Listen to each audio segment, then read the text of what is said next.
नगर निगम की लापरवाही से शहर की सड़कों पर खुले पड़े सीवर लोगों की जान ले रहे हैं। ताजा मामला ग्वालियर शहर के आनंद नगर इलाके का है, जहां निर्माणाधीन सीवर चैम्बर में रात के अंधेरे में स्कूटी सवार 3 युवक गिर पड़े, जिसमें से एक युवक की मौत हो गई जबकि एक गंभीर रूप से घायल हो गया। रात को इलाके में अंधेरा होने के कारण स्कूटी सवार को निर्माणाधीन खुला चैम्बर नहीं दिखा। घटना से गुस्साए लोगों और स्थानीय पार्षद ने निगम प्रशासन पर कई गंभीर आरोप लगाए हैं। दरअसल ग्वालियर के बहोड़ापुर थाना इलाके के आनंद नगर मार्ग पर सीवर चैम्बर का निर्माण कार्य किया जा रहा है, लेकिन यहाँ सुरक्षा के कोई भी इंतजाम नहीं है और न ही निर्माणाधीन सीवर चैम्बर के आसपास बैरिकेडिंग की गई है। रात करीब 12:30 बजे इलाके में स्ट्रीट लाइट बंद होने के कारण अंधेरा होने से शाहिद की एक्टिवा स्कूटर उस खुले सीवर चैम्बर में गिर पड़ी, जिसमें शाहिद और उसके 2 साथी गंभीर रूप से घायल हो गए। बाद में उन्हें जब अस्पताल पहुंचाया गया तो डॉक्टरों ने शाहिद को मृत घोषित कर दिया। काम पे से आ रहे थे तो जहाँ पे पूरा अंधेरा पड़ा हुआ था, जब हमको गड्ढा मड्ढा दिखा नहीं, तब 3 जने थे, तीनों इसमें जाके गिर पड़े हम। एक पुलिस वाला और था तो वो भी चढ़ा गए थे यहाँ पे, तो उनको भी भीड़ ने बचाया, वो भी लड़ गया था इसके अंदर। अंधेरा इतना था यहाँ पे, इतना था कि कोई दिख नहीं रहा, डिवाइड तो नहीं दिख रहा है यहाँ पे। कितने लोग थे आपको? हम 3 जने थे सर। एक गाड़ी पे? एक गाड़ी पे। फिर क्या हुआ? तो एक की क्या नाम, एक की मौत हो गई थी स्पॉट पे ही, और एक का सिर पड़ गया था। मेरे थोड़ी पसली में दिक्कत हुई है थोड़ी। सीवर में गिरने से हुई मौत की घटना को लेकर स्थानीय पार्षद पीपी शर्मा का कहना है कि अमृत योजना के तहत यहां सीवर लाइन का काम किया जा रहा था, लेकिन सुरक्षा के कोई भी इंतजाम नहीं किए गए थे।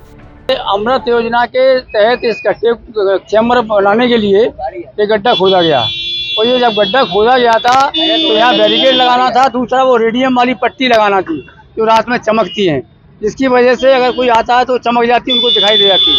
उनको तो रेडियम की पट्टी नहीं लगी थी। दूसरा कारण, इस रोड पर पूरे पर कोई स्ट्रीट लाइट नहीं है, वो स्ट्रीट लाइट पिछले 1.5 वर्ष से नहीं है। नगर निगम का सबसे बड़ी देखिए आप कैसे कैसे योजनाकार हैं। जब ST line high tension line ऊपर थी तो स्ट्रीट लाइट के खंभे नीचे गाड़ने का औचित्य क्या था? अब जब हम कहते हैं कि इसमें लाइट लगाओ, बल्ब लगाओ, तो ये कह के टाल दिया जाता है कि उसमें बल्ब नहीं लग सकते क्योंकि उस ऊपर हाई टेंशन लाइन चिपक जाएगा। घटना की सूचना मिलते ही मौके पर पहुंची पुलिस का कहना है कि सीवर लाइन का गड्ढा खुदा होने के कारण देर रात ये हादसा हुआ है। फिलहाल मृतक शाहिद के शव को पोस्टमार्टम हाउस भेज दिया गया है। रात्रि करीबन 12:30 बजे ये फर्नीचर का काम करते हैं लड़के, 3 एक बार बैठ के आ रहे थे और रजमन नगर में कहीं रात में काम करके लौटे थे तीनों लोग। तो उन्हें ये गड्ढा नहीं दिखा तो इसमें चले गए, जिसमें तीनों लोग घायल थे। ट्रोमा सेंटर में एक भर्ती जेएच में हुआ, इसमें एक खत्म हो गया और वहाँ से तहरीर आई तो हमने मरक कायम कर लिया है। उसका अभी पीएम वगैरह करवाएंगे। अभी 10 बजे पुलिस पार्टी जा रही है और अचानक घटना हुई है। देखिए, सुबह ये जानकारी मेरे पास आई थी कि दामोदर बाग में जहाँ एक चैम्बर निर्माणाधीन था और वो कल से ही निर्माण उसका हो रहा था। ये जानकारी सुबह मुझे मिली कि एक दुर्घटना हुई है, उसमें एक गाड़ी पे 3 लोग सवार थे और उसमें वो गड्ढे में जाके सीवर चैम्बर के आसपास जो गड्ढा गया था उसमें जाके उनकी बाइक दुर्घटनाग्रस्त हो गई और उससे एक व्यक्ति की उसमें मृत्यु हो गई है।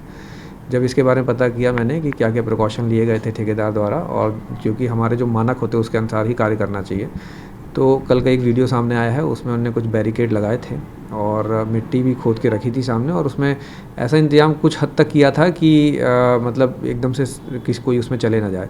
फिर भी जब मैंने बाकी पुलिस के अधिकारियों से बात की तो ये कुछ कमी पाई गई है ठेकेदारी कार्य करने में, संकेतक उसने नहीं लगाया था।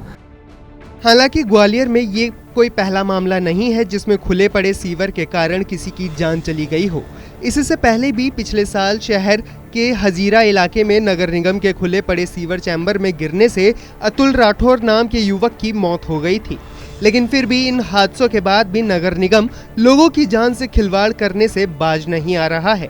नगर निगम की लापरवाही से एक और जान गई है। ऐसे में नगर निगम अधिकारियों का गैर जिम्मेदाराना रवैया उनके कार्य प्रणाली पर प्रश्न चिन्ह खड़ा करता है।